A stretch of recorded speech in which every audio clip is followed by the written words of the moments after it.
you look at Manchester during that last 10-year period, it's been very solid. It's had the same chief executive in the local authority, you know, very strong leader, and that just solidity actually helps the city and the continuity in the city and the strategy, the focus of the strategy where it's going. The way the city work with the private sector is at least if you were comparing it to Birmingham, you could probably compare it to most cities in the world. I doubt there's that close a relationship between the key private sector people and the city council and other public sector bodies within Greater Manchester.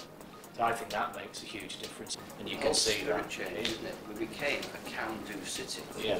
Everything that we had thought previously would have been out of reach suddenly became achievable.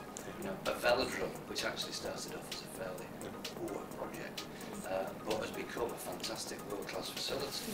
The Commonwealth Games Stadium. Yeah. You know, the original plan for that was to build the national home for football. It could have been the Wembley of the North with 100,000 seater, glass roof, and all the rest of it. So those aspirations were suddenly on a huge scale. Just behind us, visible from this building, is the biggest civil court building outside London.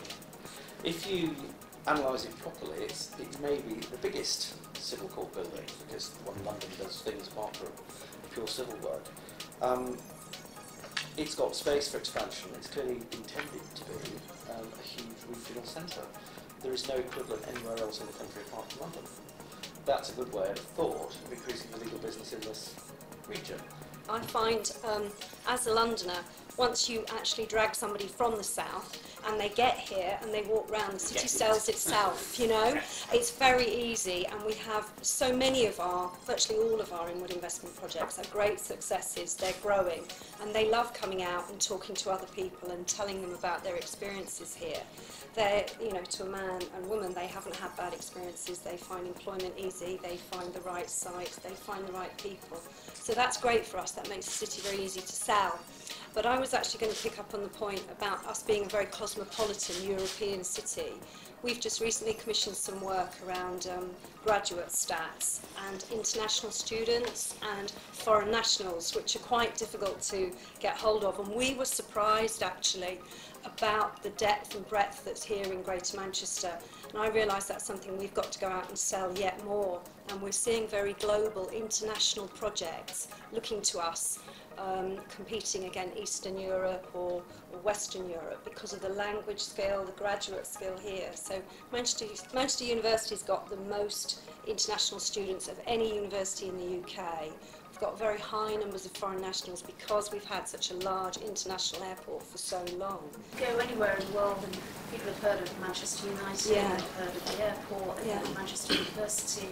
The Commonwealth Games were here. It's really, really increased our profile. I think that's helped us enormously. Birmingham haven't got an international airport, so we can have clients fly in from Zurich on a plane in the morning and be in our offices for 9:30 in the morning, have a whole day and fly back. be home again. That's very, very helpful for us, and it really encourages businesses to invest in Manchester and around Manchester. I think we sometimes underestimate that. Manchester's set its sights very high, and because of that it's moved forward so quickly. I think the interesting point you made was to compare Manchester, or put it in the same area as European cities.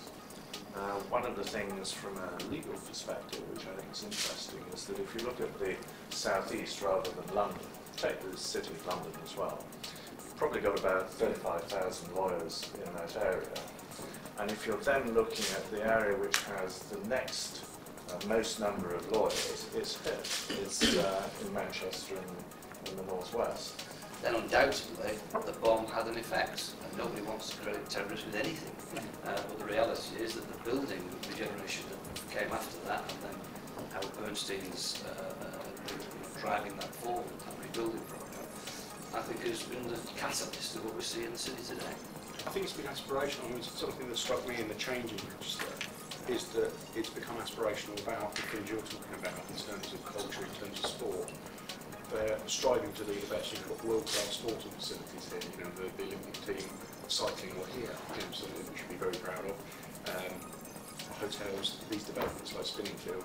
The aspiration is to do the best you can, and I'm not seeing that necessarily in Birmingham where those cultural, sporting, quality of life things are good, but are they the best they can be? And then, you know, we get on to traffic, and there are plans there that I know are highly emotive, but they're doing something about it. There's aspirations there to do something groundbreaking.